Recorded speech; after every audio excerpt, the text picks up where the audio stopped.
Everyone thought he was a weak orphan in a new world with E-rank skills, but he takes revenge on everyone by destroying them. Mimo was a troubled kid who got abused in his own house by his mother's new boyfriend after his father's death. The poor kid got beaten up every day while getting barely anything to eat as he cowered in the corner covering himself, while his horrible mother watched the television, ignoring her shouts of pain. He ended up growing up to be a lonely kid who was weak and didn't have any confidence. He wakes up from a nightmare of getting beaten up by his stepfather when he hears the bully of his class named Sho messing with a nice girl named Aya. He takes away her book and waves it around the air, making fun of her for reading girly novels, because this negative imbecile can't understand that a girl will read girly novels. Mimo imagines how, in a TV show, he would stop the bullying and win everyone's admiration, but he knows that in reality, no one on the bus cares, and if he stands up for her, his weak frame will only get him beaten up. Most popular students support Sho, while the others laugh along to avoid being targeted. The teacher is useless, asleep, as Sho relentlessly demands the girl's phone number. Before he realizes it, Mimo stands up, looking Sho in the eye, and tells him to leave Aya alone. Sho laughs, calling him a simp and weak, when suddenly Kiri, the most popular guy in class, tells Sho to give the book back. Sho obeys and returns the book to the girl, then moves on to bully another nerd, Yasu. Mimo questions why he stood up for Aya, an unusual act for him, but before he can dwell on it, everyone on the bus is transported to a different world. They are all utterly bewildered as they stand in a completely unknown place while a hot god stands atop a bridge and introduces herself as the goddess Visai. She explains that every time when the threat of a demon king appears, the kingdom of Alien summons brave warriors from a different world to defend their kingdom. 200 years ago, the Demon King almost demolished their entire kingdom. But thanks to some heroes, the Demon King was soundly defeated and the entire demon army was destroyed. Unfortunately, the Demon King has gotten resurrected, which is why they have all been teleported to this world, to fight as the new heroes who will put an end to the Demon King. The students are utterly confused as they wonder whether they are dead, or is it some kind of a prank? Their teacher tells them to stay quiet and instructs them to hear what the goddess has to say. Mimo looks at the old architecture, the soldiers wearing armor and holding spear, and the goddess with the golden eyes, before pinching himself to check if he is dreaming. Kiri ends up speaking and asks the goddess what will happen if they don't cooperate with her, to which the goddess smiles and claims that she won't be able to send them back to their world. Kiri asks whether there really is a way to go back, and Visai replies that there is a reverse summoning ritual which can send them back. But to get that, they will have to kill the Demon King, as they will require a special part called the evil element, which will only drop if he dies. Sho screams at her for calling them to a new world without giving them a choice and refuses to help. But Visai goes down on one knee and begs them to help save her kingdom from destruction. Aya speaks up and tells the goddess that they are just humans who can't really do anything, but Visai promises that they have abilities that they had no idea about. Sho still thinks that all of this is a joke, so Visai decides to prove it, and calls forth a prisoner of war and a giant demon dog. She lets the giant demon dog loose, and it immediately lunges at the prisoner before killing him. Some of the girls are horrified at this and fall to their knees, while Visai looks at the demon before chanting a spell and completely blasting the monster into flames, removing it from existence. She calls the students forward and tells them that they are going to measure their latent abilities. One by one, all the students walk up to a crystal ball and check their abilities as it glows in different colors. After the nerds were through, Sho walks up to the crystal, and as soon as he puts his hand over the crystal, it starts glowing a bright red color. The goddess looks happy and claims that he has a rank skills. Finally, Kiri goes ahead, but as soon as he puts his hand over the ball, it starts glowing a bright golden before exploding. After that, Aya heads up, and even she turns out to be S rank, and after some more students, another girl walks up who turns out to be S rank. The guards are completely shocked, as Visai explains that even one S rank individual is considered extremely lucky, but to have 3 S ranked people is unreal. Finally, Mimi walks up to the Krista, but when he puts his hand over the ball, it starts glowing a dim purple color. The goddess doesn't even give him a second thought and tells the next person to come up. Mimo tries to ask what rank he is, but she completely ignores him, so he walks away, realizing that even in this world, he is going to stay a background character.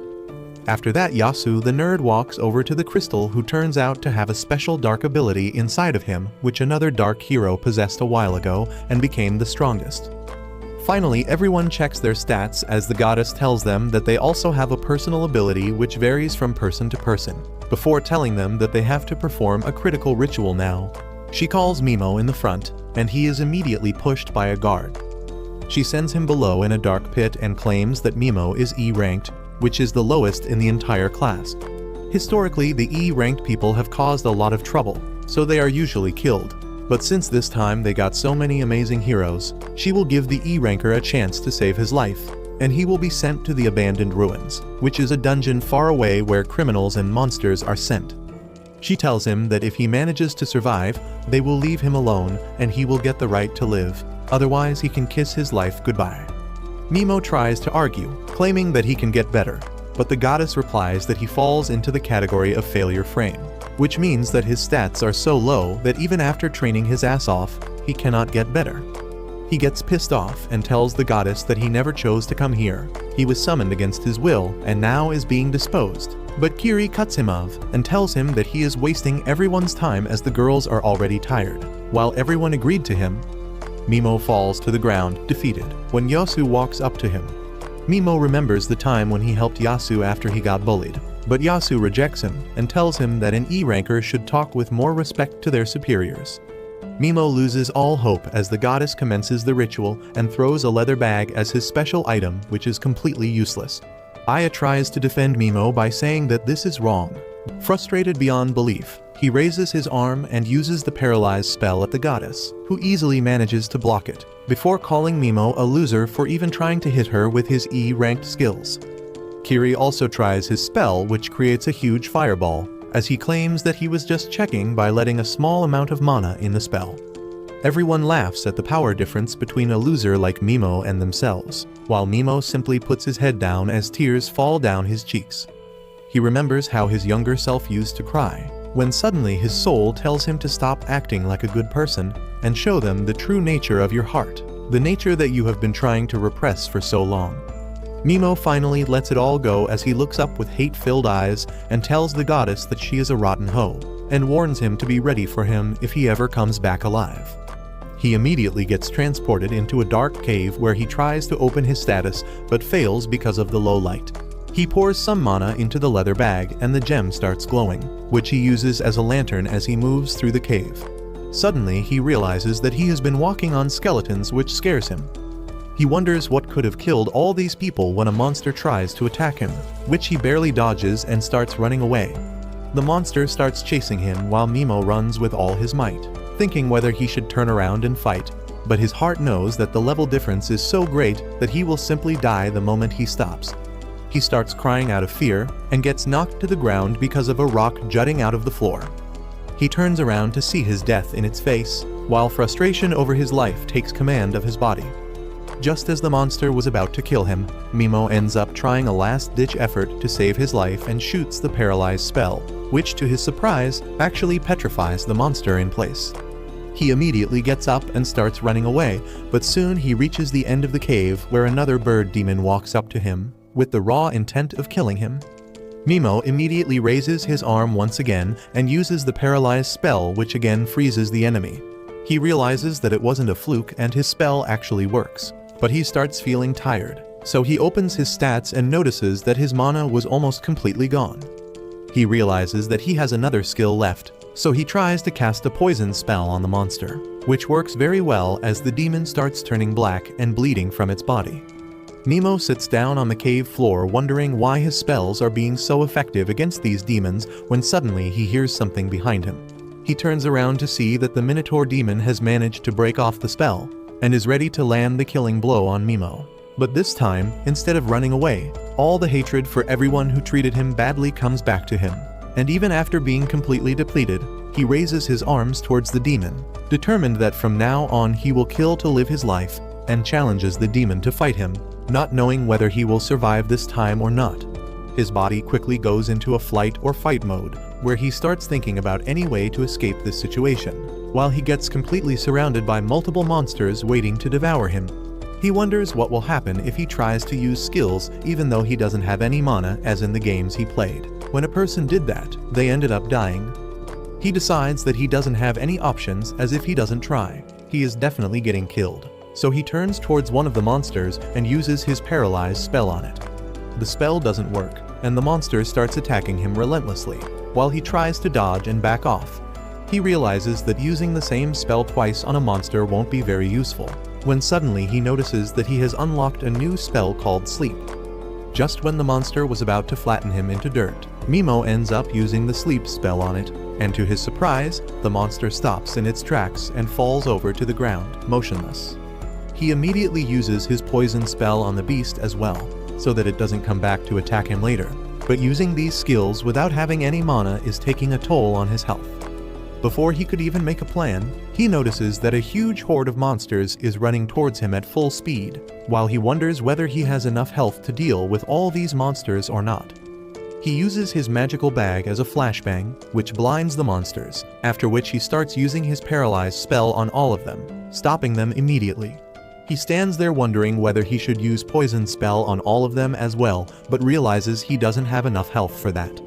Suddenly, to his horror, a bunch of other monsters emerge from the depths of the dungeons, completely overwhelming his senses. But he decides that he won't die without a fight, and starts using his paralyze ability on any monster that would come near him.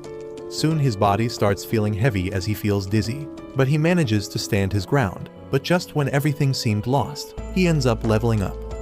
Immediately his mana gets replenished and his status gets an upgrade, which helps him fire off even more paralyzed spells on the enemy, saving himself for the time being. He realizes that he got leveled up because the bird monster died thanks to his poison spell. This gives him an idea as he starts paralyzing all of them, determined to gain as many levels as possible, while he fights for his life. He realizes that he has gotten a new skill, which lets him target a whole group at once, so he paralyzes them all together, as he wonders why his spell didn't work on the goddess, because ever since he came to this dungeon, the success rate has been 100%. He then casually walks past all of the enemies, while using his poison spell on them. He levels up once again when the monsters start dying, so he sits down on a rock, smiling as he realizes that he has created a real-life XP farm from Minecraft with which he can gain a lot of levels. He checks his status and is stunned to see that he is already level 250, and his mana point is insanely high as well. Another monster dies and he again gains multiple levels at once. He then uses his sleep spell on all of them to level up the spell as well, and again when the monster died he got a bunch of levels, to the point where he became level 500 within a matter of minutes. He decides that with these many levels, he can definitely make it out of here alive, but decides to keep his guard up as there are a lot of monsters alive still. He stands up and looks at the remaining monsters, when suddenly they turn around and start running away from him. He scavenges whatever pieces of equipment he can acquire from the dead body of adventurers lying around and manages to find himself a cloak and some other small items. He starts walking deeper into the cave with even more monsters, but realizes that he hasn't eaten in a while and is extremely hungry. He has no idea where he can find food, but then he remembers the monsters that he has already killed. He returns back to the scene of massacre and finds a monster on which the poison spell has worn off.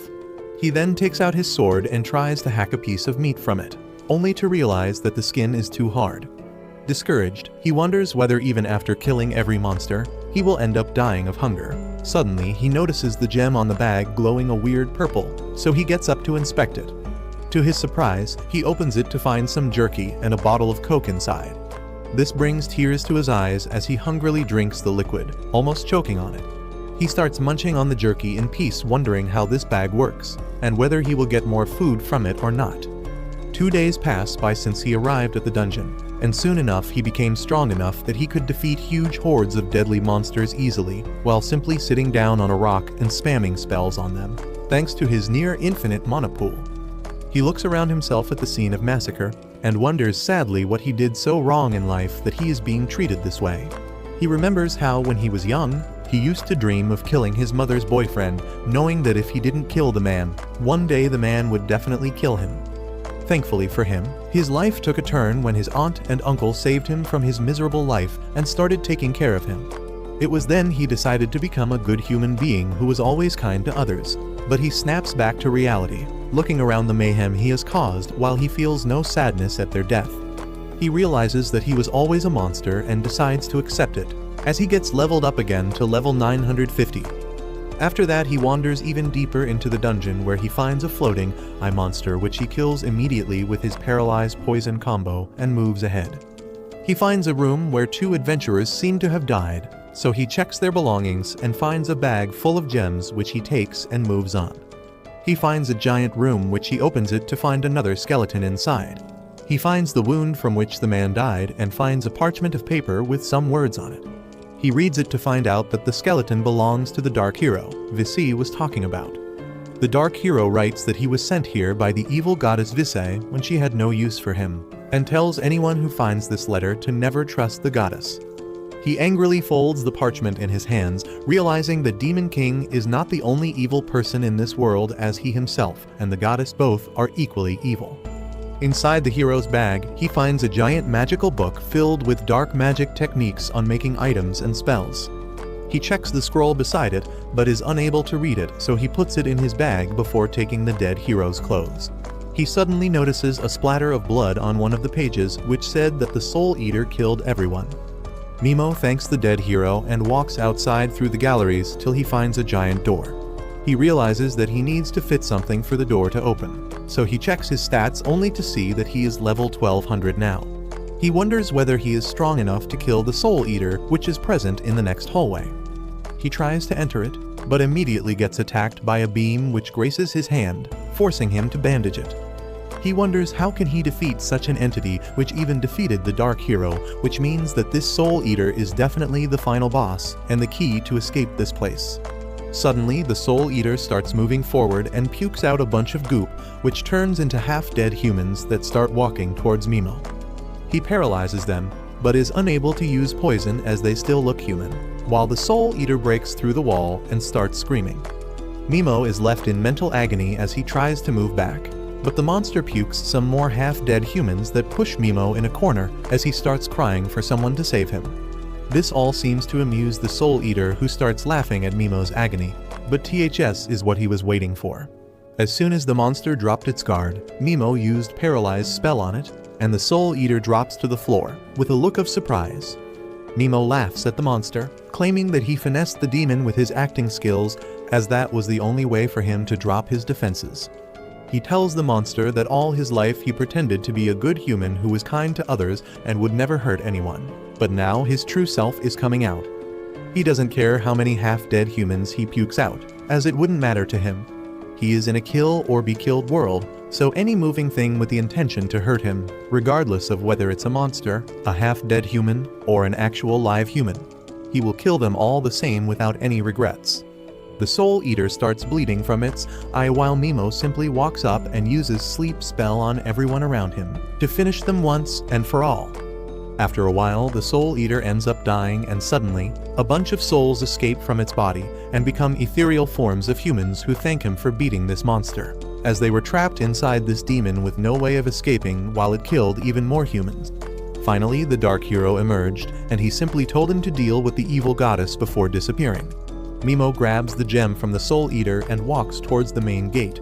As he puts the gem in the door and it opens, he wonders what he will do with the bitch goddess once he gets her hands on her. Meanwhile, in the forests outside the royal capital, the rest of Mimo's classmates are hunting demons to level up. While Sho runs after a demon dog with a sword, Kiri burns down another monster with his powerful skill, successfully reaching level 18. In another location, the nerd Yasu, whose personality has flipped 180 degrees, burns some monsters with his dark flames and laughs on hearing its cries. Far away from them, a timid and pure girl named Koba hesitates to kill any monsters, but a bully girl called Asagi asks her to kill the monsters, or she will lose her life because this is the first test given to them by the goddess. Asagi keeps Koba on a tight leash and tells her that soon, the class will fall apart, and various factions will form because there are a lot of selfish people there. Asagi is a B rank, and she plans to create her own fraction with the girls that rally after her. She knows that since Koba is only D rank, she will not be accepted by Kiri's faction or the other powerful ones, and even Aya won't be able to take her in because she will die soon. Koba panics on hearing this, but Asagi tells her to not worry about useless details. She just wants Koba to be her cute little plaything, and for her sake, she has asked the girls of her faction to trap a monster which she can easily finish. Asagi asks Koba to kill the monster and pass the test given to them by Vic, or she will be disposed off like Mimo. Koba doesn't want to kill the pitiful monster, but Asagi eggs her on, practically forcing her to do it. Eventually, she kills the monster, but that act of violence leaves her devastated, and she recalls the time Mimo helped an injured stray kitten. She begins crying, thinking that she could not help Mimo. Meanwhile, Aya also returns to her senses, and the pain in her gut reminds her of how the goddess knocked her out before sending Mimo away.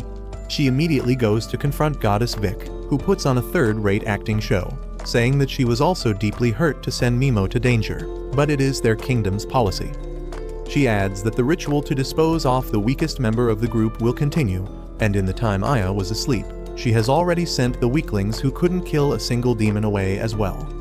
Aya truly hates the goddess at this point and tells her that her way of doing things is wrong. Vic just laughs it off, saying that everyone is entitled to have different opinions, but it doesn't mean that she will try to accommodate them. Aya then suggests that as an S-rank hero, she will work really hard and cover for those who cannot perform well enough. In return, she wants Vic to not banish them. Vic accepts her idea and then asks Aya to shake hands with her so that they can bury the past and start their relationship with a fresh perspective. Far away from them, in the dark forests bordering the abandoned ruins, a woman is running away from a group of nasty bandits that are pursuing her. However, she is too careless and leaves easy clues for the group of bandits, who plan to let her run as much as she wants, because they will eventually corner her and hunt her down.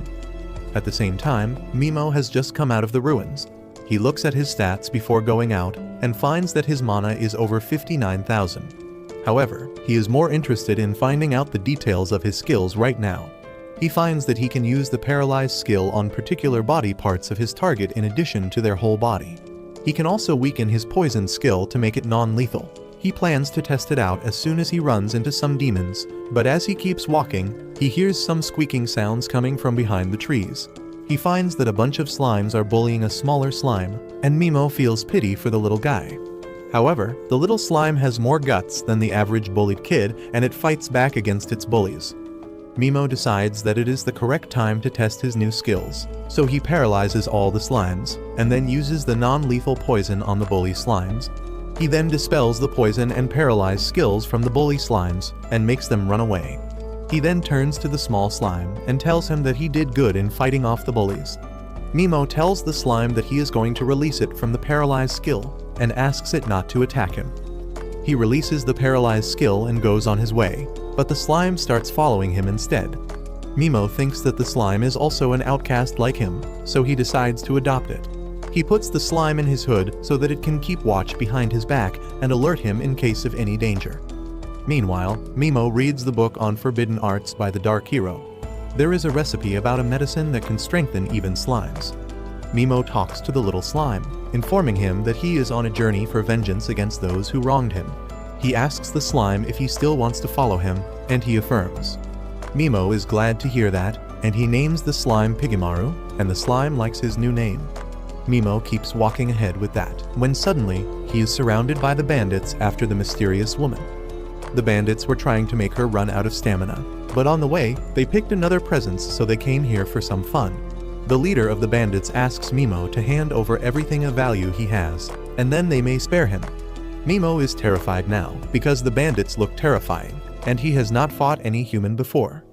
The bandits get into an argument about hurrying to catch the girl as opposed to wasting time with random nobodies, and Mimo tries to sneak away using this chance. However, the leader of the bandits tells him to stop immediately. Mimo begs him to let him live, but this makes the bandit even more intent about killing him. He rushes towards him, but it turns out Mimo was just acting to be scared. He uses his paralyzed skill to immediately stops the bandit leader's movement, and then he takes his time to berate the bandits, calling them scum because even though they are much weaker than the demons of the ruin, their evil intentions are even more intense than them. Even Piggy is furious at the bandits, and Mimo says that killing such people won't weigh on his conscience, and he would rather be happy that he eased the burden on Earth significantly.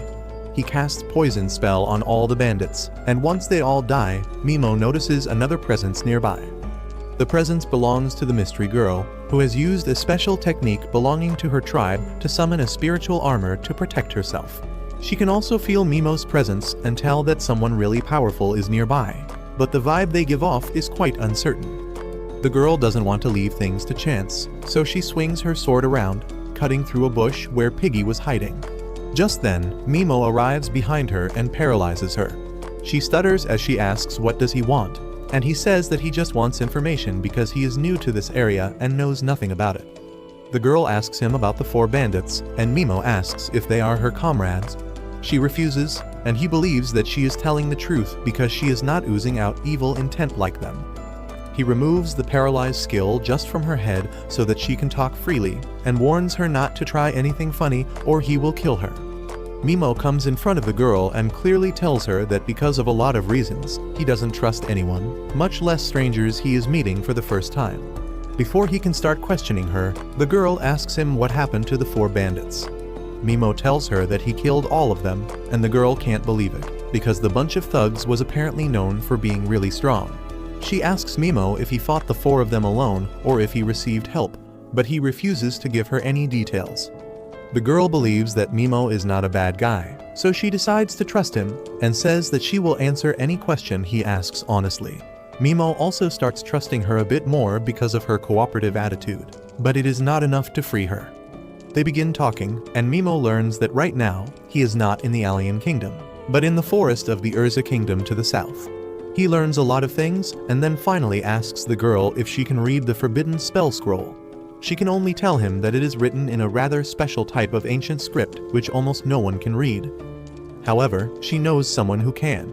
She tells Mimo about a person called the Forbidden Witch, who was banished from her homeland because she was deemed too dangerous because of her excessive knowledge.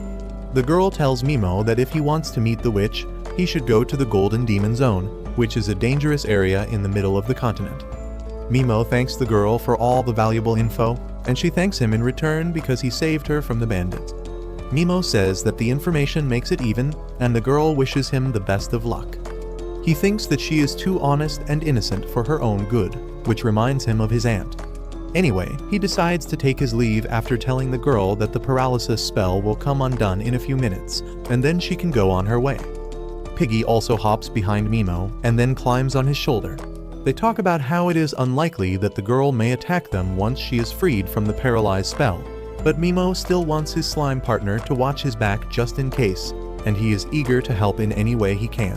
Mimo soon reaches a small town called Mills, and the female knight on guard duty is rather nosy about his business. She thinks that he is a country bumpkin from somewhere who came here to work as a mercenary and raid some ruins. However, she gives him the permission to go inside, because the lord of the town has given orders to let all mercenaries inside, especially those who plan to raid the ruins. Mimo thanks her as he heads inside, and thinks that the security is very lax here because they didn't even check his luggage or ask for an identification document, but that works out in his favor. He soon reaches an inn, where a grumpy old man receives him. He is not friendly to Mimo initially, but just as he shows him a silver coin, the man begins acting like his personal attendant. He asks for his name, and Mimo adopts the fake name Hattie to stay at the inn. At night, he takes a walk around the town to find that it is quite peaceful, even though there are a lot of outsiders and mercenaries here. He finds that they have all the shops one would expect from a town of this scale in an Isekai anime, and there is also an adventurer's guild. Once Mimo collects all the info he can before heading back to the inn and eats some food. He keeps pretending that the food is delicious even though it is not as per his taste. He keeps his keen ears pointed at the drunk men sitting on the table beside him so that he can gather some information about this world. The drunk men are talking about the strongest knight orders in the continent. One of them talks about the holy knights under the mad Emperor Falcon who have never lost a war. Other men name other popular knight orders, and they believe that the magic knights of their Urza kingdom are not inferior to them in any way. However, all the men unanimously believe that the strongest knight order in the continent is the Black Dragon Knights, who burnt down the holy kingdom of Nia in record time. They begin fanboying over the strength of the Black Dragon Knights, who also have the strongest hero killer in the world among them. Mimo has heard enough, so he takes his leave and takes along some food to feed his pet slime Piggy. While the slime is eating rice, Mimo begins formulating a plan for future. He thinks that first, he should find the person who can read the forbidden magic spell for him. He recalls that the girl in the forests told him to meet the Forbidden Witch in the Golden Demon Zone. Before that, he plans to use a strengthening agent to increase Piggy's strength. Suddenly, he recalls that the drunk men were also talking about a newly found layer of ruins in their territory, which has attracted mercenaries from all over the place, and the town is thriving. Mimo thinks that he can find the Skeleton King's bones in the ruins, which are the most important part in creating the strengthening agent. So the next morning, he joins the rest of the mercenaries who plan to raid the ruins. They are greeted by Marquis Creed, who is the lord of this region.